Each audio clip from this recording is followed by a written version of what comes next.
My name is Sean Burnell. I'm the Director of Operations for Kent Fire and Rescue Service, so I'm responsible for all of the frontline response, the prevention and the protection elements of fire and rescue. When the regional fire control project terminated in December 2010, obviously at that time our fire control was going to be looked to be moving down to the Hampshire area as part of that project.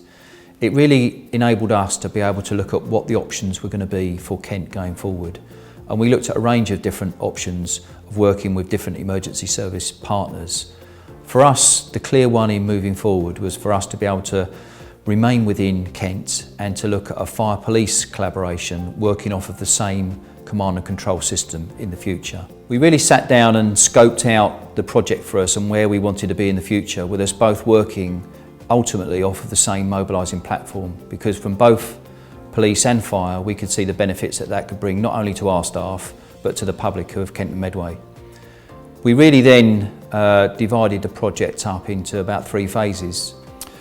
Well, the first phase of the project was really about co-location. So for us that was moving out of our current headquarters that we sit in now today in Maidstone in Kent, and moving about 2 miles down the road to the Force Control Centre as it was at that particular time.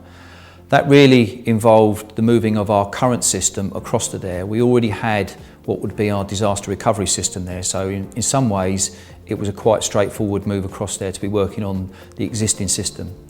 Alongside that, we had the issues of actually moving our staff, our people up there, because one of the things that we decided through the project is that we would still maintain a fire identity within the control room, because the way we currently work is in 2 different ways in how we actually take calls, and that was quite important to recognise that difference and for our members also to maintain a fire identity. The second phase of the project was really about system, and that's where really a lot of work came in tripartite amongst fire, police and with our colleagues from Sopra Steria. So from our point of view, that was really then about looking at system and getting into real technology side of things about how we could work off the same platform, and for us start to realise some of the advantages there will be, 1 about being in the same room and 2 about being on the same system. Some of the key benefits the Storm system has delivered for us, I think firstly is it's the first multi-agency command and control system amongst fire and police in the United Kingdom, and we're really proud of that we're really at the forefront of new system development. For us as a fire and rescue service, it was really important that some of the way that we operate was maintained when we went into a new command and control system.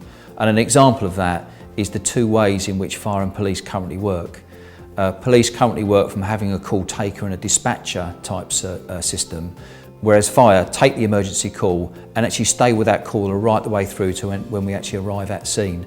And that was important that we maintain that. And through the project with police, fire and our colleagues at Sopra Steria, we've been able to maintain that function of the service for fire and rescue. Storm now provides us with a number of different functions. We've been able to provide joint training with our staff right the way throughout the project.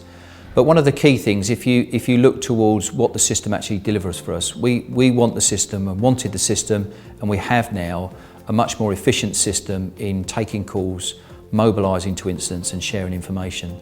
What that means for us is that we're always looking at how quickly we can get to fire incidents and what service we can deliver when we get there, because outcome is really important to us.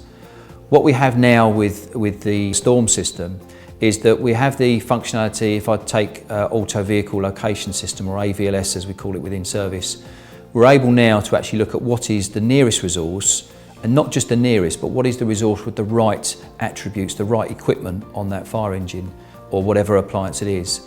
We're also able to look at the location where they are, and if need be, guide crews into an incident. Having the system we have now, crews know where that call was made from, control know where that call was made from, and we can guide crews in if we need to, if it's not abundantly clear where the incident is. There's a number of benefits that we're achieving. Firstly, I'd say resilience was a key one for us. When we started out in the project, we wanted to make sure that actually we could give improved resilience to the fire and rescue command and control facility we have within county. Being part of the same system as Kent Police on the Storm system allows us that if we do need to resort to disaster recovery, we can follow the same path as our colleagues within Kent Police, which was a huge advantage to us about not having to build a separate disaster recovery facility. Another example for us could be what we would call spate conditions, or when we receive a large number of calls from the public to incidents. And some of those examples could be through, well, we had recent flooding, where there'd be lots of calls that come in a small amount of time, or a road traffic collision on the motorway, which will generate a number of calls. In the past, what's happened is that actually we've had to look at facilities where someone else might be able to take some of those calls if we can't take them all when they're coming through.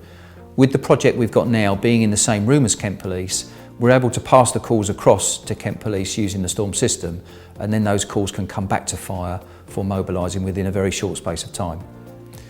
One of the other real key benefits for us at a time of austerity has been around the financial pressures.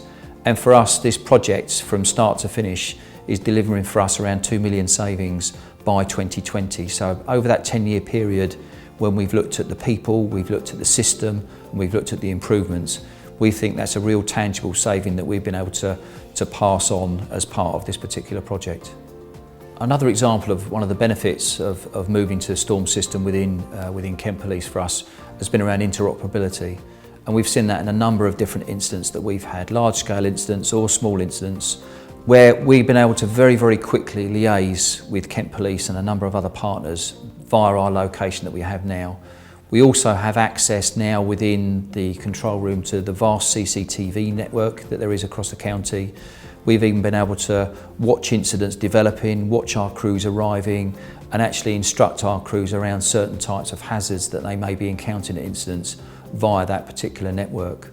We're just concluding phase 2, which, as I explained earlier, was the finish of the technology side of things. What's really nice for us as a project team is that this particular project has been recently recognised in the IEASY Awards as the Fire and Rescue Service Project of the Year, which for me I think is a real compliment to all of the staff that have worked on the project, be that from the people in the project team right the way down to people that have been crunching data at different things. Everybody has played their part in delivering, as we've said, which is the first multi-agency command and control system in the United Kingdom.